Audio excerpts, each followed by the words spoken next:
Առաջինը Հայաստանում Nest կուտակային ամենամեծ համակարգը, որի շնորհիվ կարող եք կուտակել միավորներ ձեր ավտոմեքենայի ամենօրյա ծախսերից, պարզապես օգտվելով բոլոր այն բենզալցակայաններից, գազալցակայաններից ու ավտոտեխսպասարկման կետերից, որտեղ փակցված կլինի Nest տարբերանշանը։ Դե իսկ կուտակված միավորներով կարող եք կազմել ապահովագրական պայմանագիր։ Շտապեք ձեռք բերել ձեր Nest քարտն անվճար, զանգահարելով 060 540 540։ Բարև ձեզ բարեկամներ, Բաց TV-ին դարձյալ եթերում է եւ ողջունում եմ մեր բոլոր հեռուստադիտողներին։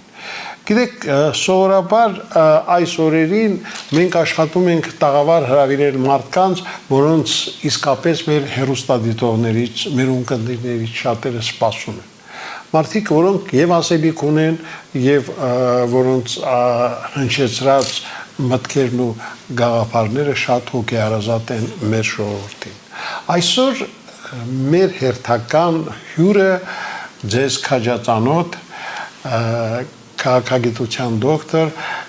քաղաքագետ Լևոն Շիրենյանն է։ Բարև ձեզ մայստրո։ Բարև ձեզ։ Իսկապես ուրախ եմ, որ մեր տաղավարում եք, որտեվ ձեզ հետ միշտ եւ հեշտ է եւ շատ հանգիստ, որտեվ դուք երբեք ձեր սկզբունքներին չեք դավաճանում, միշտ ասում եք այն, ինչը մեզ համար շատ կարևոր է, եւ ամենակարևորը ամեն ինչ արվում է հանուն մեր երկրի։ Հայանպաստ էսպես ծրագիր ունեք, որը փորձում եք իրագործել, իսկ շատերը գուցե դա չեն էլ ուզում հասկանալ, բայց Աստված իրանց հետ։ Մարդիկ տարբեր են լինում։ Ես մեր զրույցը ուզում եմ սկսել այսպիսի մի հարցով։ Եթե հիշում եք դեռ ամիսներ առաջ դուք ասացիք, որ կողմ չեք արտահերթ ընտրությունների, բայց պարզվեց, որ վարչապետը այլ վճիռ կայացրեց հունիսի 20-ին տեղի ունենալու ազգային ժողովի արտահերթ ընտրությունները։ Ինչ է այն մեզ տալու։ Ես նաև հիմնավորել եմ ինչու եմ, որտեղ դեմ երկու ճամբար կա։ Անհատներ կան, որոնցից մեկը ես եմ եւ Քրիստոնյա ժողովրդավարական կուսակցությունը, որովհետեւ մենք ասում ենք ժամանակ լինի, վաղաժամկետ ընտրություններով չզբաղվենք, մենք բոլորս կուսակցությունները պատրաստենք քաղաքական, տնտեսագիտական, փիլիսոփայական կուզեք ասել, կոնցեպտուալ եւ այլ առումներ իսկական կուսակցական քաղաքական պայքար կազմակերպենք Հայաստանում։ Սա մի տարբերակ է եւ դրանից պետությունը միանշանակ կշահի։ Մյուսները այդ արդեն նվազագույնի գնացած մարգինալ հատվածը 17 պլյուս եւ նյուտոնի բինոմ։ Ուրեմն սրանք չեն ուզում ընտրություններն ուրիշ բարակա։ Պետության ես կարող եմ ասել այդ օգտագործել եմ հակապետական հարցադրումների համար եւ երրորդ հանրապետության աղբը պահպանելու նպատակով։ Սա բոլորովին այլ բան է։ Հիմա ասածը դա էր, բայց հիմա ինչպես ասում են, ունենք ինչ որ ունենք եւ կանգնած ենք մի փաստի առաջ, որը վարչապետի հայտարարությունն է, դա նշանակում է իշխող կուսակցություն, կառավարող կուսակցություն,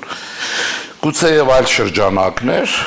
սա արդեն պարտավորեցնում է մեզ մի քիչ ակցենտներ փոխել, շատ աշխատել, սուղ պայմաններում աշխատել եւ այլն եւ այլն։ Հիմա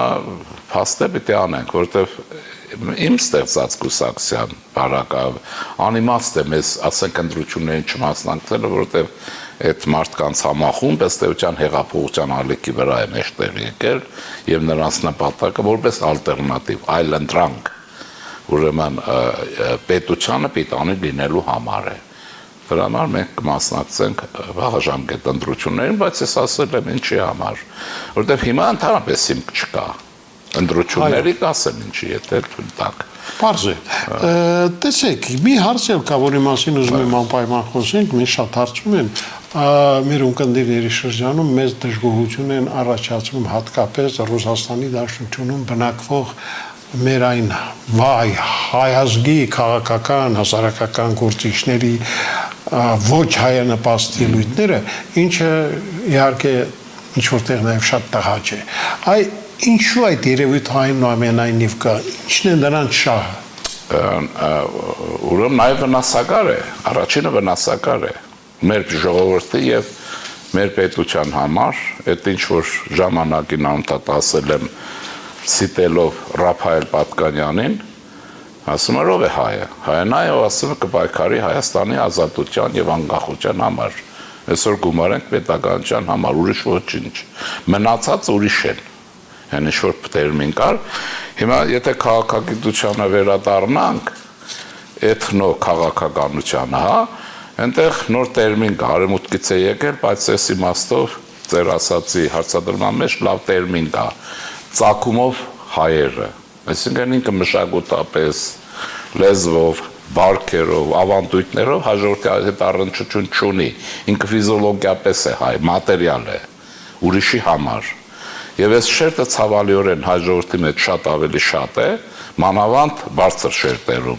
քան վրացիների մոտ, շատ ցավալի է, նույնիսկ ադրբեջանցի կոչվող ձևավորող էթնոսի մոտ։ Օրինակ ես, դուք գուցե ավելին ասեք, որտեղ ես վերջին տարիներում նույնիսկ Մոսկվայում չեմ եղել, որ հաճախ ենք լինում, ես չեմ հիշում որևէ վրացի, որ էկրանից է, կենտրոնական ռուսական հեռուստաէկրաններից կամ հզոր կայքեջերից, ուրեմն պայքարեր Վրաստանի եւ վրացական իշխանության դեմ Պուտինի չսիրած, ուրեմն Սաակաշվիլու կառավարման տարիներին։ Չգիտեմ, չեմ տեսել, չնայած նրանք ավելի մեծ քծնելու առիթ ունեին, շատ ավելի լավ հորիզոնական պարկելու դիմացները, չեմ հիշում նաև գործարար, գուցե եղել է 1-2-ը, որակ չի կազմել վրացիների, նույնիսկ ադրբեջանցիների համար եմ ասում, բայց հայ իրականության մեջ սա 20 թվականներից է ձևավորվել։ Ես ասեմ, շատ ցավալի է, տեսեք, Ռափայել Պատկանյանը, այդ տեսակ հայի, որ Արմյաշկա է անվանում, այդ տեսակ հայի մասին խոսել է 1890 թվականներից իր վարդապետարանում, ուրեմն երևույթը եղել է։ Հիմա որ մեր օրերին վերադառնանք, որն է հայկական ծագումով հայերի առանձնահատկությունը, որոնք հաջորդի հետ որևէ առնչություն չունեն, բացի սեղանին, ուրեմն ներկայանալ եւ այլն, ասեցի, որտեղ մշակույթը չեն գրում հայոց։ Իրենց համար անհասկանալի են արեկացին, իսկապես անհասկանալի է, խայտարակություն է։ Իրենք հավանաբար ուրեմն շատ բաներ գնահատում են, չեն կարող հասկանալ Դավիթ անհախտին։ Դա իրենց համար խորթ է, որոնում են ուրիշ բաներ, իրենց համար հուշեն, որ հպարտացեք դրանցով։ Օրինակ Դավիթ անհախտը այն կամուրջն է, որ միջնադարյան անտիկ աշխարհի հունական փիլիսոփայությունը անցում է, նրա միջոցով անցում է եղել արաբական աշխարհ, չեմ ասում, որ շատ տեքստեր անտիկ փիլիսոփայության, որոնք կորել են, կորցրել են, մարդկությունը ստացել հայ փիլիսոփաների աշխատանքների շնորհիվ, սրանք սա չեն հասկանում, սրանց համար անհաղորդ է, ասենք, բոյար սիրում են, բայց ասենք, այն փառայեղ կերպարը, որ կա, մեր ուրեմն Արտաշես մեծակորձիրո սիրո մեծ պատմությամբ սատելիքի հետ, սա անհաղորդ մարդիկ են, կապ չունեն մեզ հետ։ Երևի օտար միջավայրում այդպես է հայկական մենթալիտետի մեջ, չգիտեմ, պատճառներ իհարկե կարելի է երկար խոսել նաև էթնոհոգեբանների բաներ, բայց ասեմ հետևյալը, սրանք մանկուրտ են ըստ էության եւ շատ տավատ է, ինչի, որտեղ իրենց էթնոսից վաղուց կտրվել են, երևի մորից դուրս գալուց հետո կտրված են, մեծացել են միջավայրում եւ սրանք քափ ու քրտինք մտած ապացուցում են, որ իրենք հայ չեն։ Այն էթնոսը, տվյալ բարակայում Ռուսաստանի մասին է, ռուս էթնոսներ իրենք չի ընդունում, սրանք խախուտ մարդիկ են, մուտանտ են, այս մի տեղից չկան, այն մի տեղ չեն ընդունում։ Դրա համար քափ ու քրտինք մտած համառորեն, ուրեմն ապացուցում են իրենց նվիրվածությունը, ուրեմն մետրոպոլիային, իրենց աշխատանքով ուրեմն հակադիր է լինելով սեփական ժողովրդի եւ այլնի համար։ Այս պարագայում դա ապացուցվում է տարբեր առիթներ է լինում Փաշինյանին դեմ լինելով։ Այստեղ այսպես է, Փաշինյանին դեմ են Հայաստանն ընդունում են, բայց այս պարագայում, քանի որ Փաշինյանը ընտրվել է մեր ժողովրդի քրերով, համամոլորակային եղել, ընդվզումը չի կարելի մոռանալ, հնարավոր բան չի։ Հասկանում եք, ուրեմն հաջորդի դեմ են, բայց թե հաջորդի դեմ չեն կարող լինել, որտեղ իրենք պիտի մետրոպոլիայի շեֆերի դեմ ներկայանան որպես հայ, որը ունի 10 միլիոն մարդ, որոնք ունեն ազդեցիկ մարդիկ, որոնք հիմնագույն քաղաքակրթություն են, եւ այլն, որի հետ իրենք աղես չունեն։ Հիմա սա էթնիկական հոգեբանական առանձնահատկության մասին է, այս մուտանտը իր նվիրվածությունն ապացուցում է այդ տեսքով։ Ես դա շատ եմ ասել, եթե առիթը եղավ, ձեզ հիշեցնեմ։ Ռուսական քաղաքական պատմության մեջ հատուկ դեր ունի Լորիս Մելիքովը, փառահեղ Լորիս Մելիքովը, որ իր պետականաշեն եւ այլ գործնեությամբ եւ Ալեքսանդր II-ի մտերմակույն քաղաքական գործիչը պետական, որը ուրեմն դարձավ վարչապետ այսօրվա իմաստով, ցարը նշանակեց, որ Ռուսաստանի համար առաջին անգամ մշակեց սահմանադրություն, առաջին անգամ, քանի որ ցարը հասկացել էր նրա ամբողջ այս ուրեմն էությունը, տաղանդը, շնորհքը, կառավարչի արվեստը եւ այլն պատմություններ կան, չեմ ուզում դրանց անցնեմ, ուրեմն մեկ է այդ ցարական Գամարիլյան նրան չէր ընդունում։ Իրենք այդ շնորհքը չունեին, սահմանադրություն, Ռուսաստանի արդյունաբերական զարգացում, հզոր ցարի այդ միավորվածություն եւ այլն, եւ վստահություն Եվ մեկ է, ուրեմն հենց որ կառիթ էր լինում, բարձ է քծնում էին, չէ, որտեղ նախարարը չի կարող չքծնել այդ պարագայում վարչապետին, ցարի վստահված մարդուն։ Հենց շուռ էր գալիս, հետևից ասում են Արմյաշ կա։ Չի ընդունվում։ Հիմա սրանք չգիտեն, որ չեն ընդունվում։ Դրա համար քապուքրտինք մտած, տեսեք, մի դեպք ասեմ, ես խելագարության աշճան է հասել այդ Գուրգինով գոչվածը, Գուրգինյանը Ավելին ռեակցիոն է, ավելի վատթար է, քան ռուս վերլուծաբաններ, որոնց հետ շատ հնարավոր է խոսել։ Ռուսների հետ շատ հեշտ է, ուրեմն մի սարսափ է տարածում, մի բաներ է անում, որ Հայաստան չգիտի, ոչ էլ առնչություն ունի, երևի հայկական կոնյակ խմելուց բացի ինքը Հայաստան ուրիշ կերպ չի հասկանում, եւ հատուկ էլ հայկական ինչ-որ տերմին բառեր է օգտագործում իր հայկականությունը ցույց տալով, բայց իրենց ուզում եմ հետեւյալ ասեմ, այդ կեղճկական հայոց լեզուն, որ այսօր գռեհկության է վերածում, հայ մշակույթը չի, եթե չգիտես ուրեմն չես հասկանում Նարեկացի Արամ Խաչատրյան, որպես չնայած կասեն եւ այլն։ Դու ոչ մի բաներ ավելի լավ է լեզու մի այլանդակեք, ձեր հատուկ մի երկու բառերով չիմացած գեղական գլխո, այսպես ասած։ Հիմա իրենք այս երկության մեջ են, բայց սա իրենց անհատական ընտրությունն է, իրենց կորզն է։ Անեն թող հիմա մենք մեր ժողովուրդը այնքան արյուն է տվել աչու ձախ, իրենք էլ այսպես մանավանդ դրանց Ռաֆայել Պատկանյանն ասում էր, բա սրանք ինչ հայեր են, ասում էր ամպիտան հայեր են։ Հետո ամպիտան հայեր են։ Այս ամպիտան մանկուրտները մի ուրիշ խնդիր ունեն, որ վնաս են տալիս։ Մենք հիմա տեսնում ենք, չէ, ձեզ հետ միասին ռուս-թուրքական այս հզոր մեծեցում բաժանումը, սրանք են ամուսնանում բաժանվում են օրվա մեջ 4 անգամ։ Այդ լինում է այդպիսի դեպք, որտեղ բարդ հարաբերությունների շղթա է, այնտեղ Միացյալ Նահանգներ, Եվրոպա եւ այլն։ Հիմա այս բոլորը ինչ-որտեղ հասկանալի է։ Հասկանալի է նաեւ Շոյգուի, հայտնի է նաեւ Շոյգուի արտահայտությունը, որ մենք թուրքերի հետ լավագույն օպերացիա անցկացրեցինք եւ այլն։ Պարզ է, որ նման վիճակում հայ ժողովրդի եւ Հայաստանի պետության համար շատ դժվար է Ռուսաստանի իշխանության հետ հարաբերությունների կանոնավորումը, շատ դժվար է։ Եթե չասեմ գրեթե անհնարին։ Հիմա ինչ է լինում, եթե մենք նորմալ հայ մարդիկ լինեին, որոնք չէ Կրեմլի քոծերն են այս պարագայում, կամ վերնախավ հիմա Կրեմլը չասենք, առաջի դեմքով չասենք, սրանք կարող են հայ եւ Հայաստան եւ Ռուսաստան հարաբերությունների ուրեմն մեջ լավ դեր խաղալ, մեղմացման դեր խաղալ, Հայաստան դեպի Ռուսաստանի վերաբերմունքը լավացնել կարող է, ինչպես վրացիներն են անում։ Օրինակ վրացի, հիշեք, վրացի ուրեմն Ստալինը Միկոյանի կողքին Վրաստան ուժեղացրեց Հայաստանի հաշվին։ Արարատներ փոխեցին Բաթումով եւ այլ։ Իսկ այս տականքները հայ բոլշևիկները ամեն ինչ արեցի, որ Հայաստանի կեսը գնա Կարսը հանձնվի Թուրքին։ Կարսը հանձնել են Թուրքին իրենք։ Եվ ենթադրել եմ, հիմա էլ բնդում եմ, ցարական Ռուսաստանում ծառայած հավանաբար գեներալներ, որոնք հավանաբար բոլշևիկ են, որտեղ Կարսը հանձնող գեներալները մինչև 30 քանի թվականներ Երևանում ապրել են, մինչև ռեպրեսիաները։ ուրեմն սովետական իշխանությունը վրանգերին չներեց, տասնյակ հազարներով կնդակարեց, չէ, Ղարիմում։ Սրանց պահեցին, թողեցին, կարծը հանձնողների մասին խոսք։ Ինչ եմ ուզում ասել, ուրեմն վատթարակույնն ինչ է ցավալին։ Այո, մենք բարձր որ Ռուսաստանի հետ հարցեր ունենք։ Եվ Ռուսաստանի հետ պետական հարաբերություններ կարգավորման հարցեր ունենք։ Ոչ միայն այն բարակայով, որ Ռուսաստանը Հայաստանին պետք է, նաև Հայաստանը պետք է շատ հարցերով եւ փոխշահավետ, այսպես ասած, համագործակցություն։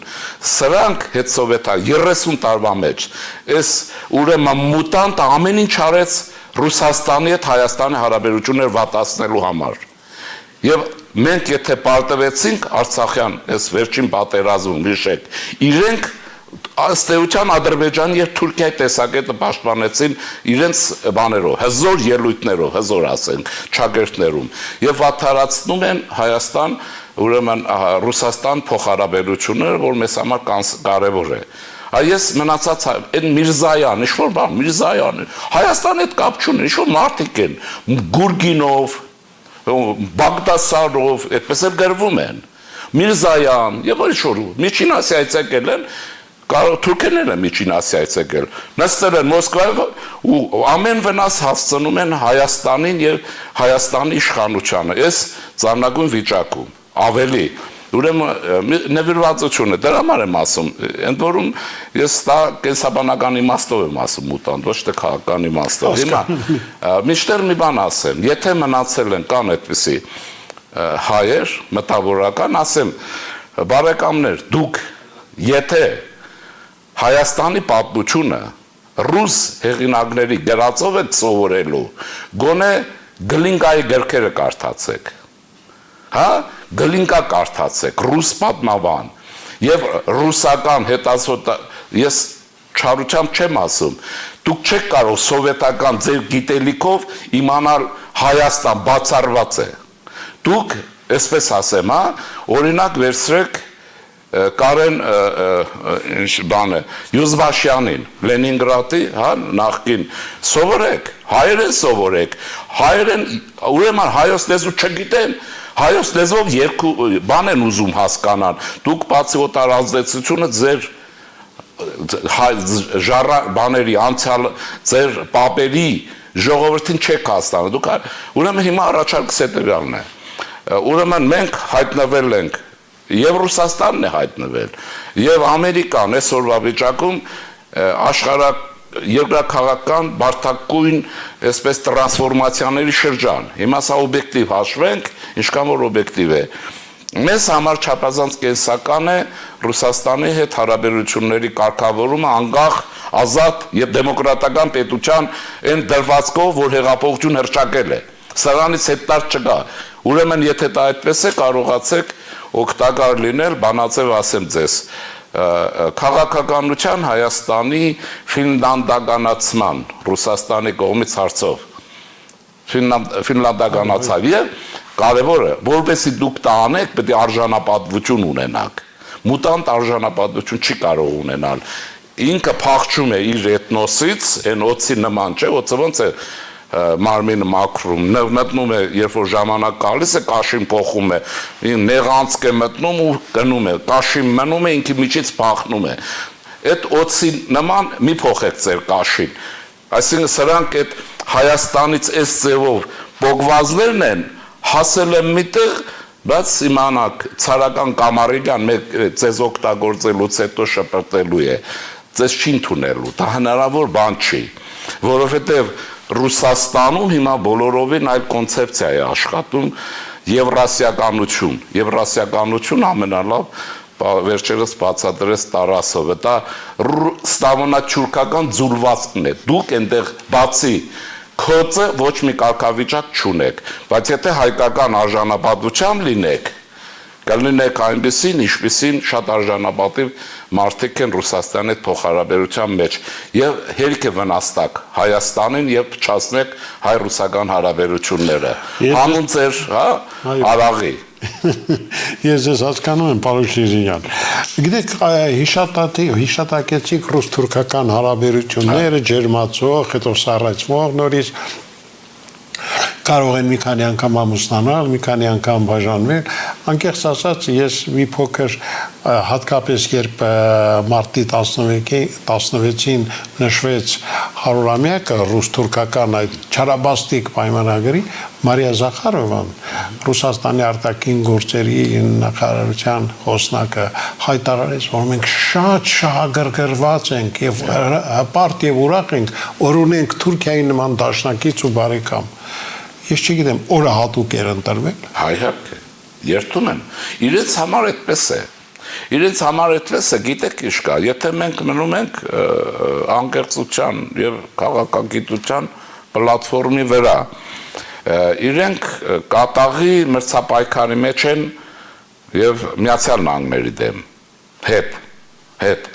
այստեղ շատ կարևոր հարց կա Չինաստանում հետ է լինելու ռազմավարական իմաստով Չինաստանը երբեք Ռուսաստանից չի լինելու ռազմավարական բացառված է կլանելու է նրա ռեսուրսը ինչ որ անում է որտեղ նրա աճի տեմպերը բոլորովին ուրիշ են որակ ուրիշ է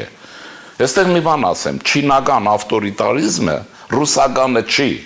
դες մեկ ինչպես առաջ մղվում կոնֆուցիական քաղաքականության վրա այդ երկիրը հիմա ռուսներն իհարկե Ռուսաստանը համառորեն փորձում է ջերմ եղբայրության մեջ մնալ Չինաստանի հետ որպեսզի դիրքերն ուժեղ լինեն Միացյալ Նահանգների դեմ բայց բարձ է որ այս բարակայում Ռուսաստանը Չինաստանով չի կարող բավարարվել ինչու որտեվ այդ ուրեմն կոնֆուցիական այդ ահռելի քաղաքակրթությունը եթե ինքը հզոր է կլանելու է եւ կլանում է հետեւաբար Ռուսաստանին այլ ազդագներ են պետք այդ հակամարտության մեջ որոնցից փորձվածը բարեկամականը բաժակի ընկերը Թուրքիան է Հիմա եթե այդպես է այս վիճակում, պարզ է որ նրանք ամենաջերմ զգացմունքներ պիտի հայտնեն իրենց ողերին թշնամու հանդեպ, որը վերածվել է ողերին բարեկամի։ Երկուսն էլ գիտեն դա։ Հետևաբար այստեղ Հայաստանի շահ, քաղաքակրթություն, դեմոկրատիա, երբ իրենց երկրում ուրիշ վիճակ է եւ այլն, այս բոլորը երկրորդական պլան է, գուցե չկա։ Դրա համար Զախարովան գոհություն է հայտնում։ Ես ասել եմ կրկնեմ, այդ պայմանագիրը հիշում եք մի անգամ դուք ասացիք ժամկետ չունի, իրենք էլ հայտարարեցին անժամկետ է։ Այստեղ ինչ-որ պատմաբաններ բստերում էին 100-ամյակ էին որոնու մեջը։ Փոխանակ արխիվից նյութեր գտնեն ասել, իրենց համար բաներ են խոսում։ Ոնց որ բան լինեն, կենսաբանության չասեմ էլի, այսպիսի բան, քիմիայի մասնակետ քաղաքագետ լինեն, էլի իրենց համար ֆոկուս են անում, էլի լաբորատորիա է։ Հիմա ինչ եմ ուզում ասեմ, Այս հարաբերությունների մեջ մենք դրանք պետք է հասկանանք եւ մեր խնդիրները լուծենք Ռուսաստանի համար այդ պայմանագիրը որ 21 թվին է գոչվում է եզակի պայմանագիրը իր բովանդակության առումով ուրեմն բարեկամության եւ եղբայրության պայմանագիր բարեկամությունը բավարար չի եղբայրության ըստ էության այստեղ Գումիլյովի երազը որ Չինգիզխանը ռուսական պետության պատմության երջանիկ շրջանն է իսկ ռուս սլավոնա-թուրքական այդ ամբողջությունը ձուլվում է այս տարածքում դիգլայում եվրասիականության նորից կրկնեմ հայերին դուք այդտեղ տեղ չունեք միայն խեղդվելու եք կամավոր մի հանձնավ եք անիմաստ է օգտագործելու են շփրտել արժանապատիվ ձևով կարող են ինչպես որ ժամանակին եղել է շատ բարականերում Եվ հավանաբար նկատել եք, որ այս ամենից շատ հմտորեն օգտվում է Ադրբեջանի ներկանախագահ Ալիևը, լկտի հայտարարություններով, պահվածքով, Արցախում իր կատարած այդ այցերով այստեղ այս են կառուցելու, այնտեղ նույնիսկ ասել է, որ 3000 տարվա առաջ այստեղ դեռ ադրբեջանցիներ են եղել, մեր պատմական, չգիտեմ, լկտիությունն էլ չափուս համան ունի, բայց սա է թուրքականն է Բայց մեջ մի բան կա։ Գիտեք, ակամայից հիշում ես Գեբելսն է, չէ՞, թե չեմ ասում։ Եթե սուտը ասում ես մի քան այնքան որ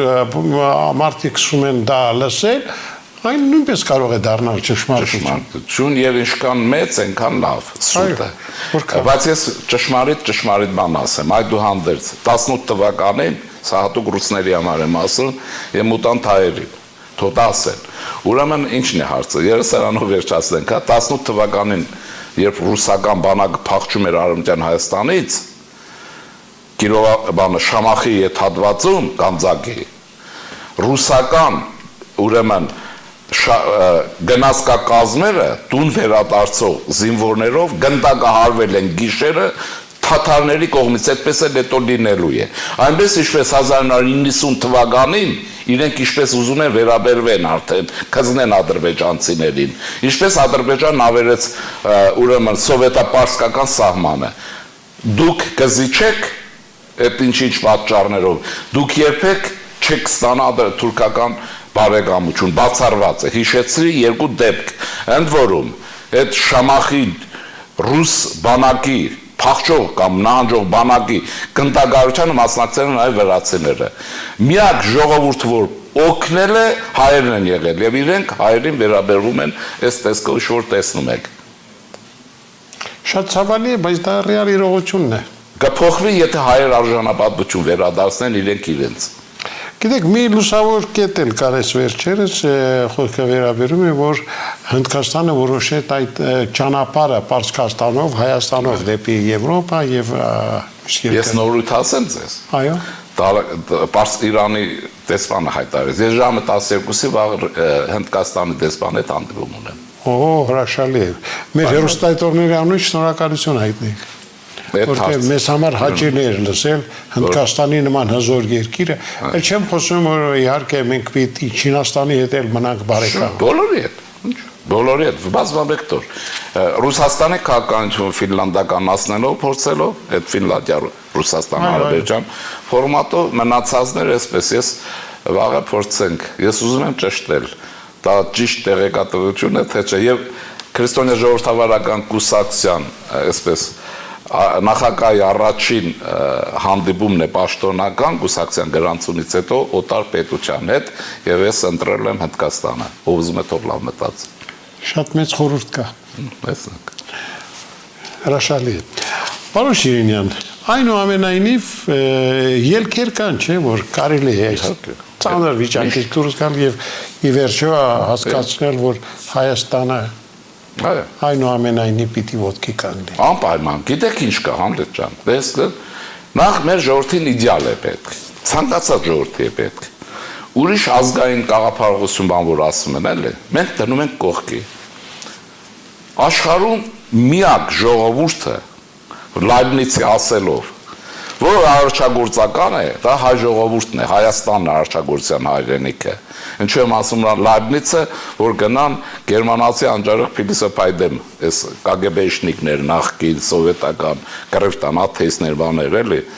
այսպես արարչագործության հայրենիքն է։ Հետևաբար արարչագործության փիլիսոփայությունը, քաղաքական կոնցեպտը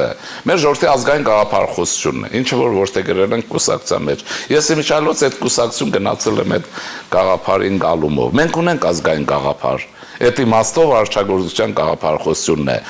Հիմա դա շատ փառահեղ է։ Դա ոչ միայն փառահեղ, այլ համաշխարհային քաղաքագրության մշակույթի գագաթ է։ Գագաթ է։ Հա, հիմա այս բոլոր տեսեք մի դրվակ ասեմ։ Ինչ ասում, Լայբնիցի մոտ կարծեմ, թե Գլինկան է, ռուս պատմաբան Գլինկան է ասում, որ մուտաններին ասի կարդացեք մի հատ, սովորեք ով է Հայաստանը, նաև Աբազա կարդան, ռուս հեղինակներից։ Հիմա ինչ ասում է Նոյը իջավ, չէ, Սարից իջավ Նախիջևան, տնկեց Խաղաղիվազ, վայելեց Վիգինին։ Սա այնաստիշն է, որ համաշխարհային մշակույթ քաղաքագրությունը Արարատի ստորոտում է եղել, մշակույթ քաղաք, գինի խմելը չի մենակ, տնկեց Խաղողի վազը, թուփը եւ գինի խմեց, սկսվեց մարդկային մշակութային քաղաքական բերք, սրանից լավ ազգային գաղափարախոսություն որտեղ կարող են, հիմա սա կա, ուրեմն երկրորդին չէ պետք, ուրեմն մի բան է պետք, մարդուն անհրաժեշտ մի բան, արժանապատվություն, դաստոյնստվա, ռուսահայերի համար ասել, ունեցեք այդ արժանապատվությունը, դիմացինը ձեզ շատ կհարգի, որտեղ դուք շատ արժանապատիվ եք, կծնանք անձնական հարաբերության մեջ պետությունների միջև վատթարագույն խորհրդատուն է, կմնան մուտանտ եւ այսպես ենթակա վիճակում, ու միշտ մինչև այսօր կզարմանան, թե այս վրացիք, այս Ռուսաստանի գլխին ինչ օրին ասես բերում են, մենք սենց դուր ենք գալիս, իրենց հարգում են, մեզ չեն հարգում, չեն հարգի, որտեղ արժանապատիվ չեք։ Այո։ Խոսքը նրա մասին է, ովքեր անում են այդպես։ Հասկանալի։ Եվ օգնեք Հայաստան-Ռուսաստան հարաբերություններ կարգավորման։ Եվ վերջում կուզենայի համառոտ անդրադառնայիք նաև աշխարհակահաղական վերջին զարգացումներին, աշխարհի հզորների, Միացյալ Նահանգների, Եվրոմիության, մասնավորապես Ֆրանսիայի մոտեցումները ինչպիսին կլինեն մոտ ապագայում, ինչպիսի զարգացումների սպասենք։ Գիտեք, ծանր մտածողության եւ հեռանկարի ճանապարհը բացվել է։ Դուք նայեք, երբ եղավ Արցախյան պատերազմը։ Կրկնեմ, հա, որ Շոյգուն վկայեց, որ իրենք թուրքերի հետ արել են Արցախում, այն ինչ արել են։ Ես նաև այն ապուշներու տգետների համար, որ ասում են Հայաստանի իշխանությունը կամ ինչը մեղավոր է, որ պատերազմը սկսվեց։ Մենք ենք պատկերացնում եք, այդ խաղի մեջ մենք պատերազմ ենք սկսել։ Հիմա ես դնում ենք կողքի։ Եղավ այն ժամանակ, երբ ամերիկացիները իզոլյացիոնիստներ են, չէ՞, մեկուսած հանրապետականները այդպես են, Մոնրոյի դոկտրինայի հետևորդներ են։ Ուրեմն վերադարձան այսպես պայմանական Ամերիկա, սրանք գայլին չուզում, մութ գիշեր որսի համար, գայլի բանն է, չէ՞, եւ Արցախում եղավ Մինսկի խմբի ձևաչափից դուրս գործողություն, ձևաչափ փորձեցին եւ ես մենք տեսանք դա։ Հիմա Բայդենը չի ասում, Ամերիկան վերադարձել է։ Ամերիկան վերադարձել է, հիմա ու ինչ ուզում է ասի, բայց նրա վերադարձ շատ ծանր է լինում, դա զգում են բոլորը։ Հիմա պիտի հետևել ընթացակարգին, այսպես տեսնել ռուս-թուրքական մերձեցման, ՆԱՏՕ-ի հետ նրա հետ հարաբերությունները բարձ շղթա է, բայց մենք պիտի ուրեմն կարողանանք սրա մեջ հարաբերություններ կարգավորել, բայց ասեմ մի բան, ինչ ուզում է լինի, երկիրը ներքին իմաստով պիտի զարգանա եւ նա պիտի լինի դեմոկրատական։ Այսօր մեզ համար խիստ անհրաժեշտ է ժողովրդավարական Հայաստանի ստեղծումը եւ բանակի շատ արագ վերակազմությունը։ Մնացածը դառնում է երկրորդական։ Արտաքին քաղաքականություն պիտի սպասարկի սրան։ Այստեղ Հնդկաստան, Չինաստան եւ այլն։ Միշտ Ռուսաստան եւ այլն կհասնեն նրանք համագործակցության, երբ արժեք կտեսնեն։ Արժեք։ Եղավ շնորհակալություն։ Խնդրեմ։ Մեկ անգամ եւս ջերմորեն բարևեք ողջունեք Հնդկաստանի դեսպանին, որտեղ մենք իդեմս Հնդկաստանի ունենք արժանի այսպես գործընկեր։ Շատ կարևոր է։ Շեի բարեկամներ, մենք այսօր հյուրընկալել էինք ձեր կողմից շատ սիրված մի քաղաքագետի, ում հետ միշտ իսկապես եւ հեշտ է զրուցելը եւ ումից կարելի է շատ հետաքրքիր նորություններ իմանալ։ Այսօր այսքանը, ցտեսություն։ Առաջինը Հայաստանում Nest կուտակային ամենամեծ համակարգը, որի շնորհիվ կարող եք կուտակել միավորներ ձեր ավտոմեքենայի ամենօրյա ծախսերից, պարզապես օգտվելով բոլոր այն բենզալցակայաններից, գազալցակայաններից ու ավտոտեխ սպասարկման կետերից, որտեղ փակցված կլինի Nest տարբերանշանը։ Դե իսկ կուտակված միավորներով կարող եք կազմել ապահովագրական պայմանագիր։ Շտապեք ձեռք բերել ձեր Nest քարտն անվճար, զանգահարելով 060 540 540։